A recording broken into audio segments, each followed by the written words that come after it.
All right, welcome back. This is so much fun, and today I'm really, really excited. You're welcome back to the Coach Mark Gottfried Show. I'm having so much fun with my podcast, and today I'm so thrilled because I've got a coach that I've known forever that I absolutely love and adore. She's just done an unbelievable job at UCLA as the head women's basketball coach, and so Cori Close, welcome in. I'm so proud of you. Oh, that means a lot.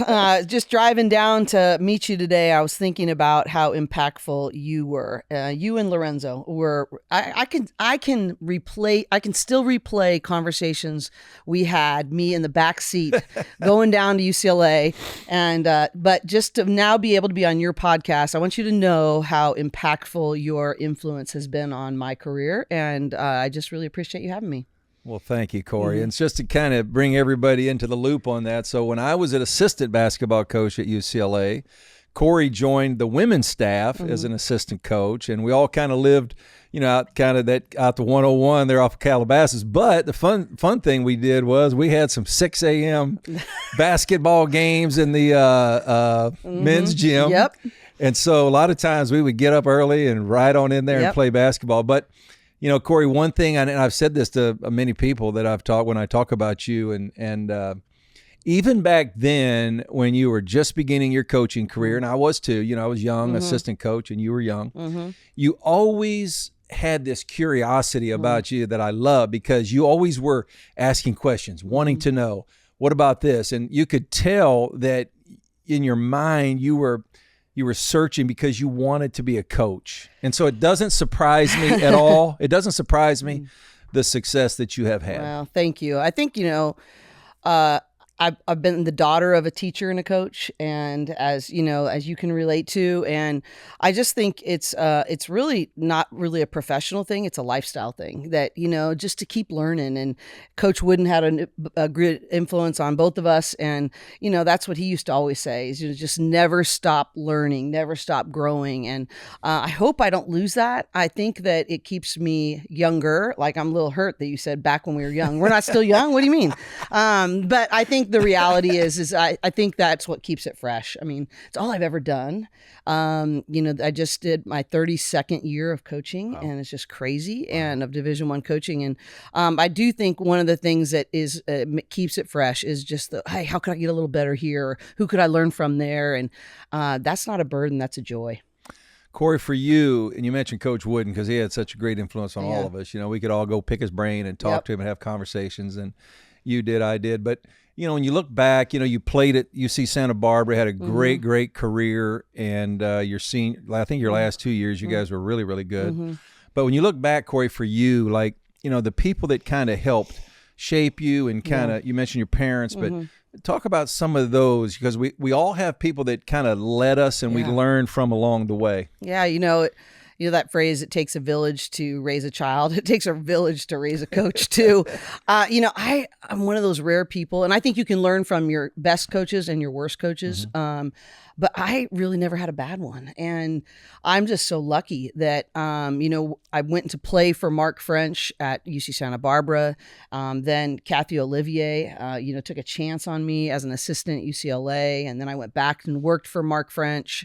Then I went to, Florida State and Sue Simrau. And I think that's where I got reconnected to you out on the circuit one time, running into you. And Sue Simrau really, I think, taught me what it's like in this sort of, Power Now 4 conference level, and what was that like? But also for me, where my faith and my coaching intersected and how to do that. She really mentored me in that way. And then, having a chance to become the head coach at UCLA. But there's so many others. My high school history teacher still watches all of our games, and he comes down, and he was at several games in Pauley this year. And I think, all these people, Steve Kane was the boys coach at Milpitas High School, and really successful boys coach. And that's where I did all my coaching, growing up, or my playing growing up is in his backyard. And now he texts me after every game. And if I made a mistake, I'm going to hear about it. But I just just think, man, how lucky am I that and another thing Coach Wooden used to always say is the best lessons are caught, not taught. Mm-hmm. And I just think about what I got to catch from all the people that came alongside me. And I'm sure I'm leaving people out. But the reality is I'm just really fortunate to have had an incredible village. Talk about the first time, Cori. Like for me, I can remember the first time I got to meet John Wooden, and you're talking about, I tell people all the time, we've all witnessed great coaches around in football, basketball, baseball, but I always tell people, stop the conversation. When we're going to talk about the greatest of all time, that there's one that stands above them all, and that's him. Yep. And we had the good fortune of, I remember meeting him for the first time and just like you're in awe, like it's, you're sitting here with this legend, but for you, like, just talk about that. You're younger at that point in time. You're just kind of starting into coaching, and next thing you know, you're getting to meet that guy. Guy. Yeah. The it guy. I mean, he's the it. Let me back up a little bit. You talk about the awe and I've brought a lot of people over the years to go meet him. And one time I was at Florida State, and the recruiting coordinator, John Lilly, for football at the time, and Lance White, who I worked with as an assistant coach at Florida State, they wanted to meet him in the worst way. And I said, okay, I will do this on one condition. You need to prepare questions, because everybody goes there and they get tongue-tied. They just are in such awe. And John Lilly's like, I could talk to a wall. I'm the recruiting coordinator for Florida State football. I mean, come on. And then Lance is like, I mean, come on. You know me. I can just talk to anybody. Like, that's not going to be a problem. I said, I'm just telling you. Yeah. And I thought they listened, but they didn't. We fly across the country. We go up there off of White Oak and drive into Encino and get up to his apartment, and we walk in. And those guys don't say a word for 3 hours. They're just looking around the den. They're listening to every word. And then we finally go to lunch, and I go, Lance, what the heck? Like, come on. And he goes, I know I said I wouldn't get tongue-tied, but every time he was talking, I just was in awe, and I couldn't think of the next question because I was just so in such awe. And that's happened several times. And that's how it was, because it really wasn't about all the championships or anything else. It was just about the wisdom, the character. Right.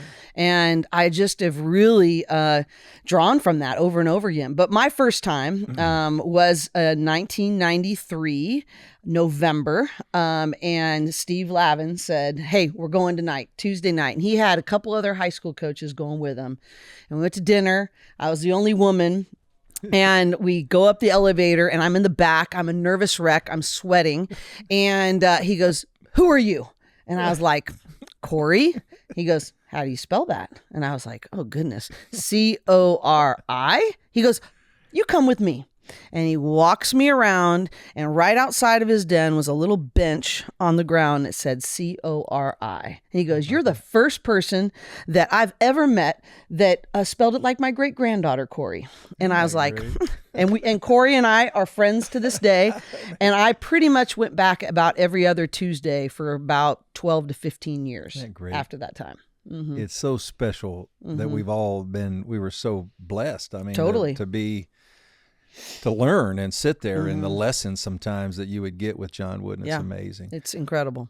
Cori, you had the run as the assistant, and, Santa Barbara did a great job there as an assistant. Then you had the opportunity to go across the country, a little bit out of your element. You're going across the country, Florida State, and you did a great job all along the way. But then, like for all of us, and for me, I played at Alabama, and you get that phone call. For you, even though you played at Santa Barbara, you were at UCLA before now. So now here it comes. And that the process begins for you, because I say this to all the people all the time. I worked at great institutions. I had a great run, but UCLA to me was always different. It was a little special. I thought it was one of the most special places I ever worked at. But for you get that phone call, or the process is beginning. Tell me what that was like for you. It is special, and it's like hard to explain to people, until you just sort of walk in the places. I had some recruits on campus, just last weekend or a couple weekends ago, and I brought him down to the Hall of Fame, and I tell him about when I got there in my interview. And I walk in there, and on the right, as I'm walking into the Morgan Center, there's the trophy room. And you just walk in there and you look around, and it's just one word, excellence. That's it. And it's across the board. It's the Olympians that you're going to be with. It's the NBA runs that happen only on the UCLA campus. It's the, history of not only people that were setting the tone athletically, but making a difference in our society, like Arthur Ashe and Jackie Robinson and Rayford Johnson. And it just is like everywhere you look. Yeah. And I just don't know if I've ever been to a place that has the depth and the breadth of excellence like UCLA. But I really walked in that door and was like, oh, crap. I mean, number one, I was the first of 5. I had never been a head coach before. So, like, how are they going to pick me for a job like this? And I'm like, there's no way. And, but I looked over, and in that trophy room on the day of my interview, there was one empty space. And I don't know if you know that in the NCAA era, which I always have to clarify that because in 1978 in the AIAW, UCLA won a national championship with Annie Myers and Denise Curry and so on and so forth. But in the NCAA era, they didn't have one. And I look around all these trophies and at a place like UCLA, there was not any women's basketball represented. And I looked down to that empty space and I just said, if by chance I were to get this chance, I hope I could bring it to the level of excellence of maybe one day we could fill that empty space. But I just never wanted it to be about just the championship or the trophy, but in the manner in which we did it. And, and we haven't done it yet. We still got work to do, but I am proud of the commitment of excellence from the inside out that we've been committed to. But I left that interview on that day going, I got no shot. I had no shot, but I just thought, well, we'll see what God does. And for some weird reason, Dan Guerrero said to take a chance on me, and I got an opportunity to do it. And 14 years later, here I am. And not only 14 years later, here you are, but you've taken it to a level that they've never been before. They've not, UCLA women's basketball has not done the things that you have done. And just so everybody understands, I've said how proud I am of you and how much I respect you. But in the last 3 years, I looked it up, 88-20, I think is your overall record in 3 seasons, 88-20. I mean, Cori, there's not a lot of, I don't care what sport, men's, women's, doesn't really matter. And this year you had such an amazing run, being ranked number 1 for so long. But, what do you, when you look at that and say, you're pouring your heart in there, you're pouring every ounce of everything you have into it. But talk about maybe some of the things that maybe has helped you kind of take the program to the level that you guys have gotten it to. To surrender the outcomes, honestly. To really just say, you know what, a banner or a ring is not going to define me. And the more I surrendered that, the better we got. Because what did mean a lot to me is who I was helping them become and who we were impacting along the way. I'll never forget our director of mental conditioning, Joshua Medcalf at the time. He wrote Chop Wood, Carry Water and a bunch of those books there. But he brought our team out into the center court of Pauley and he said, what are the 2 things that are going to stay with you for the rest of your life from these 4 years? And this was several years ago. And Jordan Canada, who's now in the WNBA, said, I want a banner, baby. We're going to raise that banner in Pauley. And he goes, man, I can't wait for that ceremony. And that will be a byproduct of you falling in love with the work. And then Kelly Hayes said, get that ring. I want that ring. And he said, I'm excited for you to experience that, but it will only be as a falling in love with the process of what it takes to become great. And he said, the only 2 things that stay with you for the rest of your life from these 4 years is who you become and who you impact. That's it. He goes, you go to any of those alumni functions with former men's teams that have won it.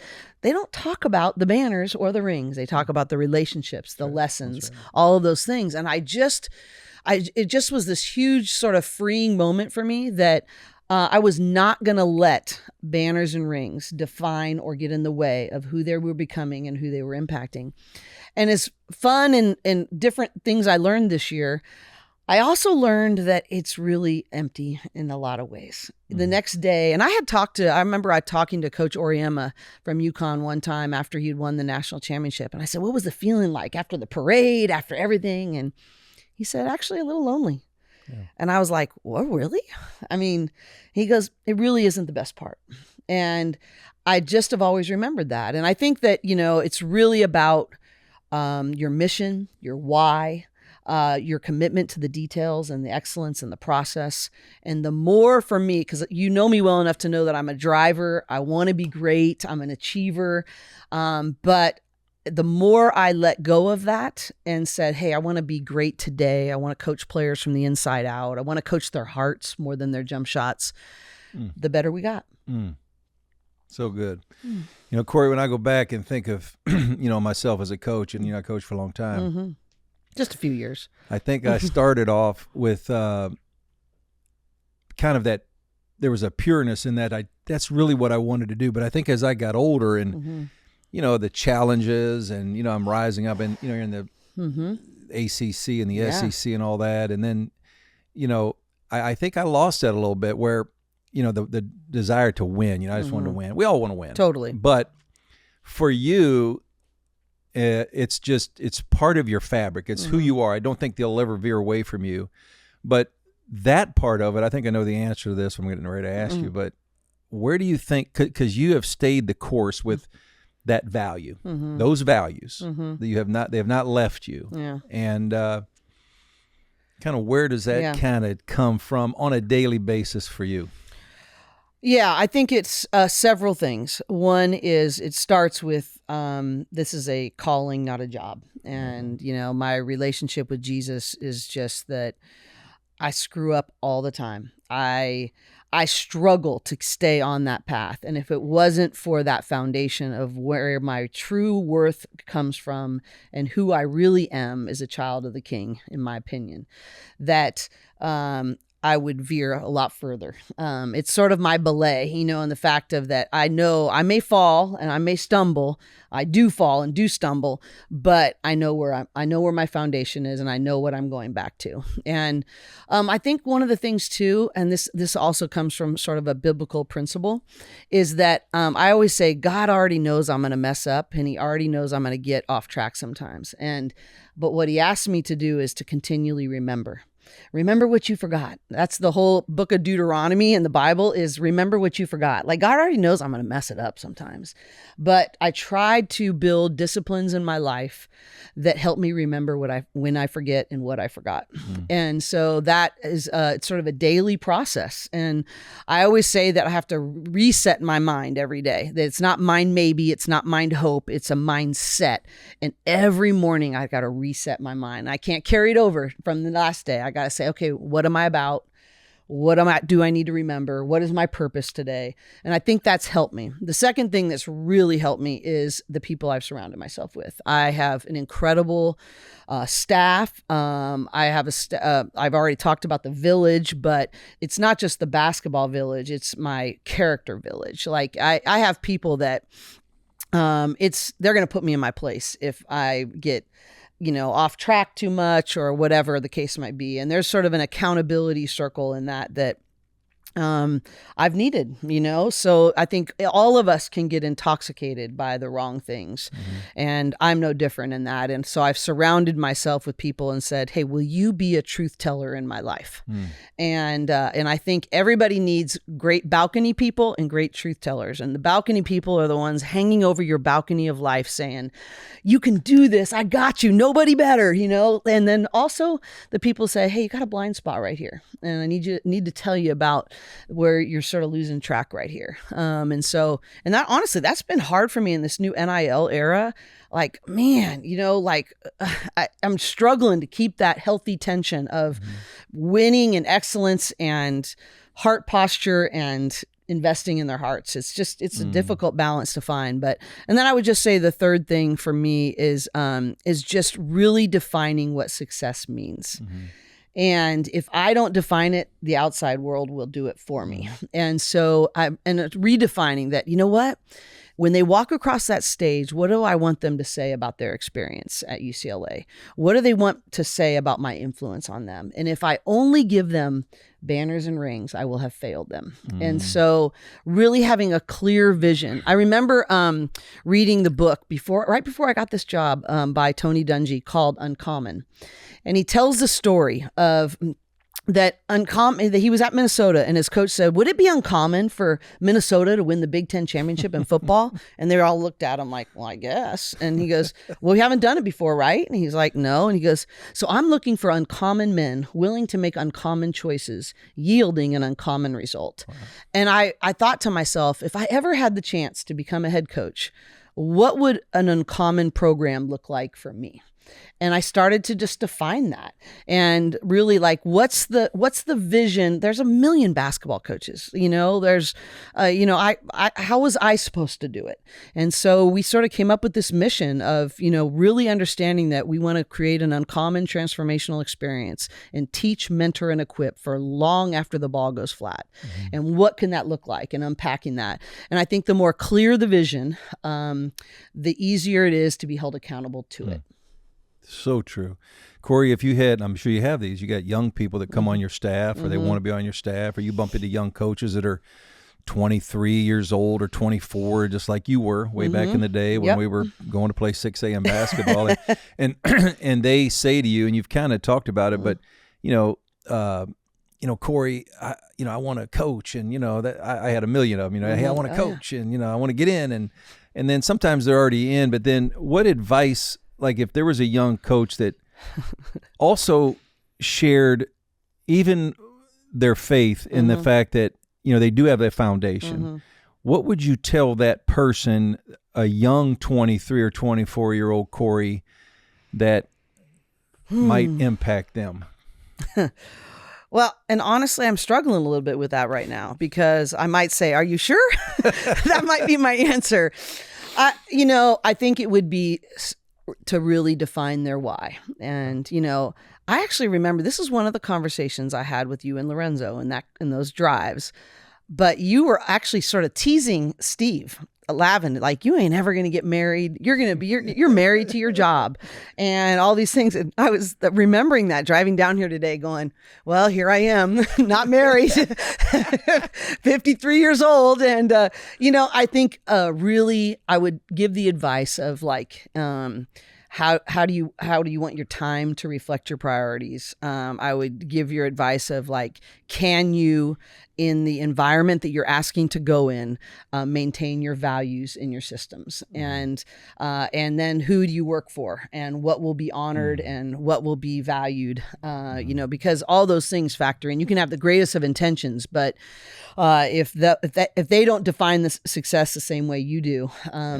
you're not going to be able to live in that vision, right. So, and I was really lucky with Dan Guerrero. I have this great story actually of Don and Sherry Morrison. Do you remember them? So Don Morrison heard that I was spending all this money on a photo shoot, and he was so angry. And he went to Dan Guerrero and he said, he was dean of the business school, faculty athletic rep, all these things, and he didn't know me that well yet. And he said, I cannot believe you're letting her spend this money on a photo shoot. And this is before NIL, but we were trying to define who they are as young women differently. And Dan, to his credit, as athletic director, said, hey, let's let her execute her vision. And in a year from now, if we think it's frivolous or not purposeful, then we'll have a talk about it. I had no idea this conversation goes on. And 2 years later, Don and Sherry Morrison take me out to dinner and said, we were really disappointed in you. And we said, you're spending, $40,000 on a photo shoot. And he goes, but we didn't realize is that, this is about self-esteem. This is about celebrating them for being more than basketball players. It's about, who they are in the community and how they get to tell their story. And I said, yeah. And he goes, here's a check for your next 3 photo shoots. And I didn't know it, but I just think it's, you really have to be surrounded by people that are going to honor the values that you're building your foundation on. Yeah. And it's hard. I mean, and you better know your why, or this thing will squeeze the life out of you. Yep, it will. Cori, let's talk a little bit about the women's game, because for years and years, and if I have this wrong, I want you to call me out on it. But I always viewed kind of women's basketball, and there were kind of the haves and the have-nots. Yeah. You looked at Tennessee back with Pat Summitt and what Gino's done at UConn, and Notre Dame for a little bit, SC maybe when Cheryl played and the girls there. And then it was kind of this gap, the general public didn't really notice a lot of other schools and what they were doing. And then here comes, Dawn Staley doing a great job. Yep. And there are other programs around the country. And then I look at you in that regard.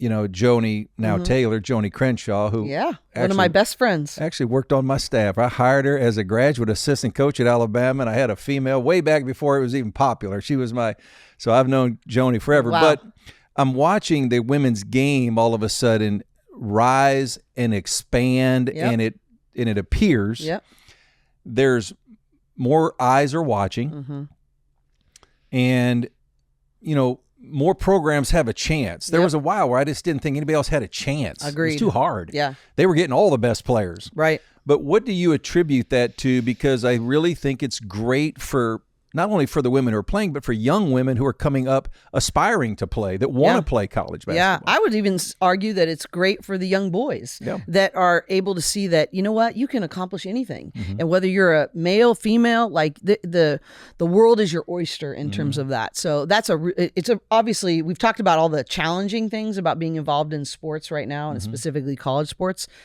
That's one of the really cool things is that I'm getting to see the tipping point of, you scratch and claw to grow the game, and now you're seeing it, it's not about comparison to the men, but this is an illustration point. 2 years ago, by a long shot, not only, the TV ratings, the merchandise sales, the social media engagement blew away the men's side in the same Final Four. So I just think it's just an incredible growth thing. But I think the reality is that it's one of those chicken or the egg kind of things, is that as the exposure and the TV rights started to include more and more teams through these big media rights deals in the conferences, people got to be exposed to more and more programs, and other people started to get more players. It wasn't like, well, if you want any exposure, you have to go to Tennessee or UConn. And if not, you're just going to be the dwarf over here. And when I first came to the Pac-12, I was like Stanford and the other 11 dwarfs. I mean, it was just like they did everything, but I think now, because of the media rights deals, more and more teams were guaranteed exposure. And so I think that's a big piece. I also think the era of social media has really helped women. No offense to guys, they're very great storytellers, but women tend to be able to tell their story with more comfort. And so they have been maximizing that storytelling aspect, and people have felt connected to their journey. So I think that goes in. And then the last piece is corporations are starting to go, oh, wait a minute here. This is no longer a Title IX box to check. Right. This is an asset and investment that's worth investing in. And so I think all those things are coming into play. And again, people really get mistaken that when we start to talk about women and investing, that it has to be slicing the pie differently and taking something away from the men's game. That's not it at all. What we're trying to do is grow the pie, make it bigger, and to be something like, I think about the challenge that athletic directors and college presidents have right now. I mean, the financial pressures on them is unbelievable. So for women's basketball to be another revenue source, to be an asset, something they can sell in their corporate sponsorship deals, something is now very valuable in the media rights space. That's a big deal. And that's an honor to be a part of. And that's what we want. We want to grow the pie. We've always had great players all around the country. We've had great players, and you've had great players. But when I just talk to, general people out there, and I mentioned something about the women's game, they usually nowadays, they talk about Caitlin Clark. And then they talk about Juju. Those are two names that, it's just like they know who they are. And but there's a ton of other great women's players. But I do have to agree. I don't know. I'd love to hear your thoughts on. Everybody's done a great job, but I think even those two, plus the fact that on the women's side they stay in college for 3 years, where a lot of times on the men's side they're gone after 1 year. They're out.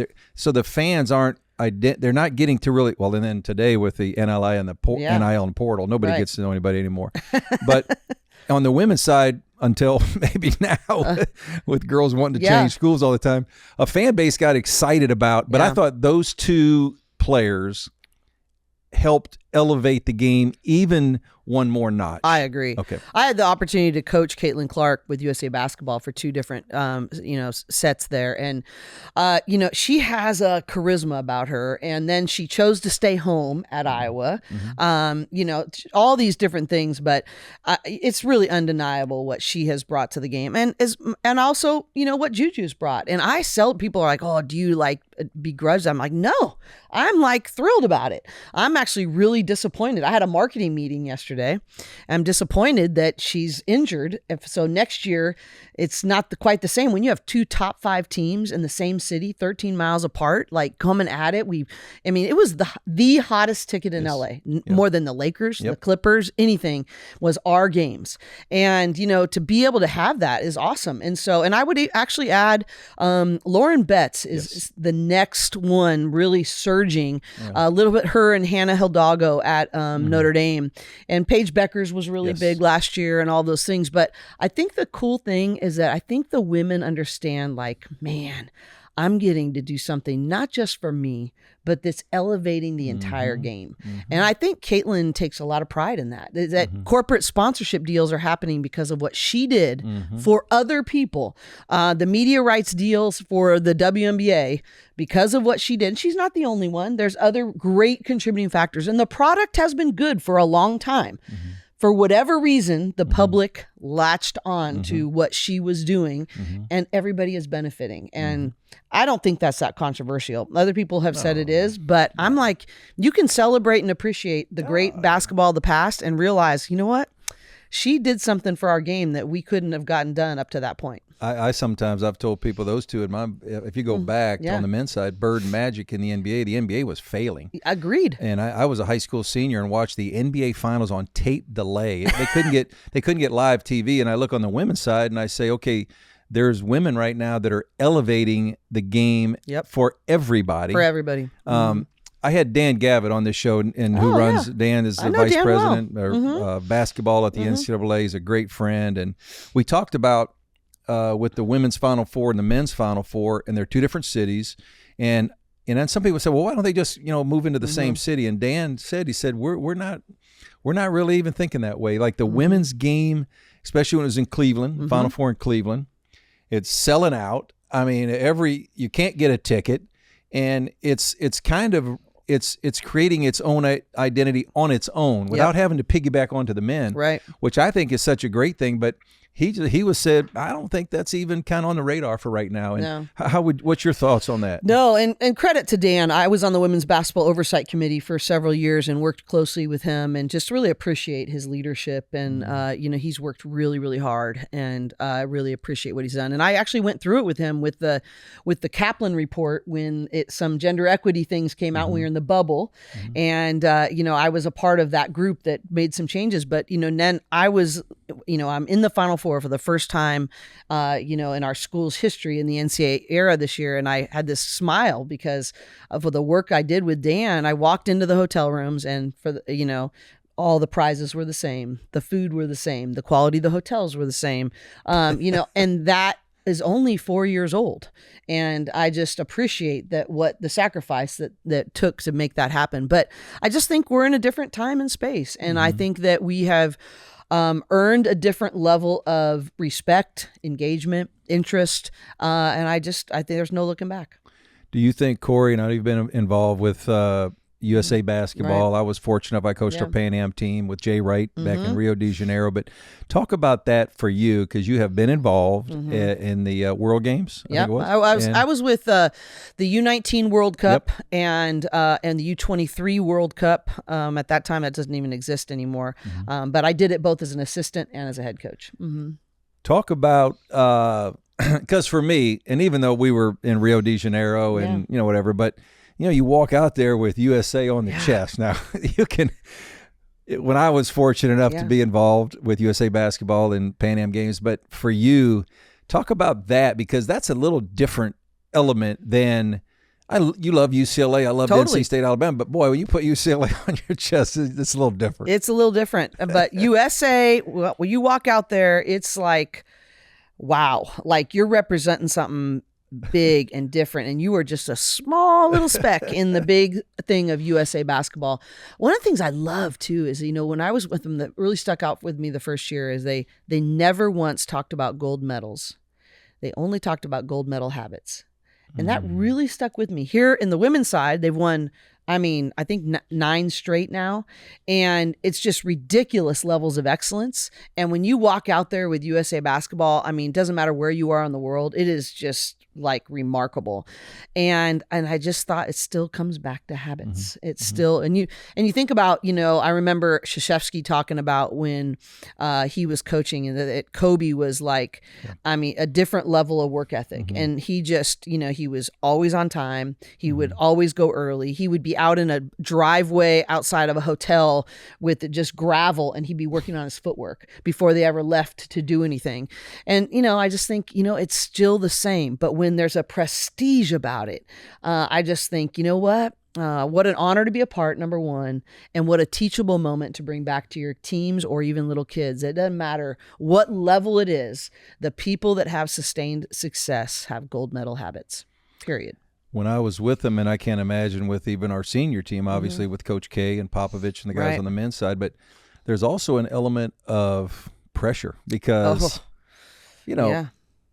we should, we might win at UCLA, we may not, but when you're with USA basketball, all eyes are watching. Yep. All eyes. Yep. And everybody expects you to win. Yep. Whether you should or shouldn't, the expectation is there. Did you feel some of that as well? Absolutely. And I just was like, you don't want to be the one to like screw it up, it's just such incredible culture and tradition. And, whether it be Jim Tooley, who's head of all of it, or Carol Callan is on the women's side. She retired 2 years ago. And, you just had this sense of the culture that you were giving the privilege to walk into, and you sure didn't want to bring the level down. So I definitely felt that pressure. And in the U19 age, which is really a weird junior national team World Cup age, is that you have some of your kids that are going to college, or some that have maybe had 1 year of college, but the people you're playing against have been pros you're trying to beat grown women. And I'm sure the same on the men's side. And I always thought that one was like one of the hardest to win, because you're in this, because these little punks, they think in the USA that, you put that jersey on, that means you're going to win. I'm like, oh, no. And so, but to teach that is sometimes at that age hard to do, but it is, I'm even struggling with the words to describe it, but it is just something you feel, and there's a responsibility that you need to step into. It's amazing. Cori, when you look back at the great players that you've coached, whether as an assistant for USA basketball or UCLA, wherever it may be, the great ones in your eyes have what characteristics? What do they have? I think it starts with their work. Everybody, will talk about their talent growing up, but the real great ones, it starts with their work. I coached Paige Beckers. I coached, Caitlin Clark. I coached, Aaliyah Boston, go right on down the line, some of the best in the last few years. And all of them led with their work. I would also say that they also were elite teammates. And I really think, the way that elevates the people around them. And, nobody wants to follow a jerk where everybody knows you're really talented, but they can't count on you. And really, they're not that interested in anybody but their own success. And I think, Paige Beckers, I think, is one of the best teammates I've had a chance at that level to see. And, and having pride in that, did you give and did you grow today? And I don't care what level, if it's a gold medal game or if it's a practice, that is your standard. Is the group different because you're there? And so I would say it's really about their work and about selflessness, that it starts there, and then confidence, I think, grows from that. And isn't that amazing how that's kind of in every walk of life? It is. It's amazing. The same characteristics that they just... it's no different than anywhere else in the world. And I think you never outperform your self-image. And I think that when you are around people that really believe in you, pour into you. And then on top of that, when you develop an elite work ethic, well, your self-image goes up. And I just don't ever think you can outperform what you believe to be true about yourself and what you've really earned. And parents tell me all the time, well, if you just gave my child more confidence. I'm like, I can't give them that. You earn that by conquering hard things. And so, and that's how they earn that kind of self-respect, self-image, and performance follows. Cori, we talked a little bit before we started, and we live in a world now in college athletics with the NIL, name, image, and likeness, where kids can be compensated. And then at the same time, the NCAA, in my view, they folded the tent. Every time there's a lawsuit, they just fold. They can't win one to save their lives. And now we're in this place where kids can transfer every single year without having to set out. So now you have kids that are transferring no matter what. They're hunting for more money. We've lost that. I'm happy kids can make money. I always say that. But at the same time, we've got to get some guardrails up. But for you, like this year, you have this amazing run, unbelievable year where you're ranked number one for most of the year. It's just amazing. And you get to a Final Four, and you come home from the Final Four, and then you have a number of players in your team that are that are going in the portal. And years ago, we would have said, "What?" Yeah. And now it's almost like, okay, whatever. Everybody's doing that. It just kind of breaks my heart. So I feel for you on that regard. Yeah, I have these two different parts of me. One is this is probably our new normal in some ways. That if you're not in the top, 7 or 8, they're looking for something else. And I don't want to overgeneralize it. Each one of the players that left our program had different reasons, different things. And some of them we had real conversations, and we mutually agreed that I could not provide for them next year what they were really looking for. And if we didn't have alignment, I needed to say go, and a couple of them handled it so well. And we just decided that it was probably better, mutually. So I don't want to overgeneralize it. But that being said, I do think it is a different standard of why you stay and why you go. It's just a different deal now. And until we have better boundaries and guardrails on salary caps or contracts or things like that, it's going to continue to happen at that rate. So that being said, I think I have to change. I have to adjust my expectations. And at the same time, though, I never want it to not break my heart. And because if it doesn't break my heart, if I literally got off the plane and not until Easter Sunday, I worked 14-hour days from the moment I got back all the way through. My first afternoon off was Easter. And then I was back at it. The reality for me, though, is if that doesn't break my heart, I've lost my way. And so that's the healthy tension I want to walk in. I'd love to hear your opinion, because on one hand, there's always good and bad to everything. There's give and take to things. So on one hand, you have the good where, okay, college kids that I coached years ago that could have financially benefited, and they didn't. Back then, the rule wasn't in place. So now there's some positives, because there's players that are playing that deserve to. Absolutely. They actually can, with name, image, and likeness, make money. And so that's good. But then on the other side, we're losing some things, so it's a good and a bad. But what would stand out as, like, what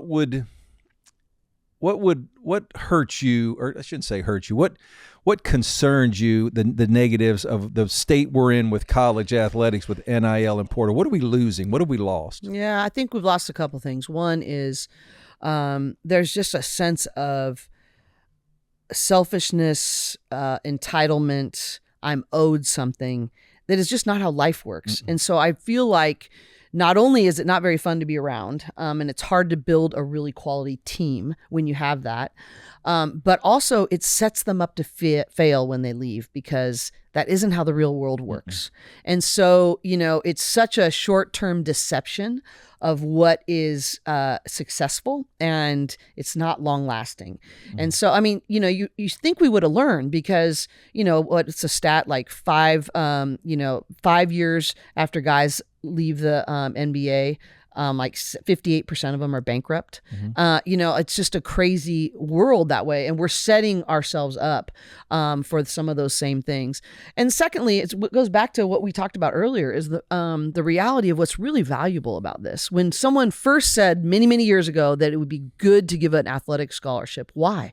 It's because it's like one of the best leadership, self-esteem, teamwork, training grounds you can possibly have. I mean, maybe the only other thing in our society that even rivals it is some of the discipline you get from the military, Right.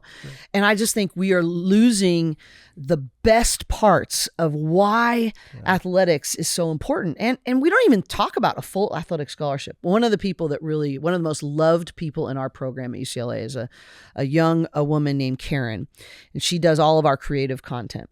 And she became a student worker with us, and she was a math major when she was a sophomore in college. And she came to the United States from the Philippines when she was 6 years old, busted her butt to be able to get into UCLA and do all these things. And still to this day, 10 years later, she's paying off her student loans. And I always tell our players that, before you forget that you're getting a $500,000 scholarship over 4 years, that is still the best NIL deal you're ever going to sign. And so we are losing that. The education is still the great equalizer. The access to the alumni network, the access to all the life skills. Like I bring in these financial planners that they pay nothing for, that teach them how to invest, about taxes, about all these different things, about budgeting. I mean, all the counselors, the mental health officials, all the different people that pour in. I said, this is the only time in your life that all these things will be paid for. Even if you become a first-round draft pick in the WNBA, you're paying for your strength and conditioning coach outside of that. You're paying for all these services, and we are losing how special that is. And, they'll figure it out. And I just keep telling our staff, our big challenge is in the midst of this changing landscape to just keep making sure we're planting the right seeds. And maybe someone else is going to have to water them. Maybe someone else is going to have the lesson later on. And, Coach Wooden used to always tell us you can't tell whether you did a good job 10, 15, 20 years later until after they leave. And I've been remembering that even more so now because I just don't think they have the maturity or the landscape to be able to appreciate what's most important. Cori, that was about as well articulated as any, and I've talked to a lot of coaches right now, so you nailed it. And I think you're because where your heart is and it's pure. But you and I could talk for hours and hours and hours. It breaks my heart because we got to end. But I will say this to you, and there will be a lot of people that will see this, that you're going to be in the Hall of Fame, and you're a Hall of Fame coach, but you're a Hall of Fame person, and that's the meat and potatoes behind you. So thank you so much for being here. It's a joy to be on this journey with you specifically. It's humbling that I'm getting to do this with you. And we all know what the real Hall of Fame we're looking to be. And I want to do things that are going to last, and they're going to be kingdom minded, and to love people and serve people well. And if we can do that in the course of basketball, we got it pretty good. Well, you're doing it. No, thank you. Cori, thank you so much. Cori Close.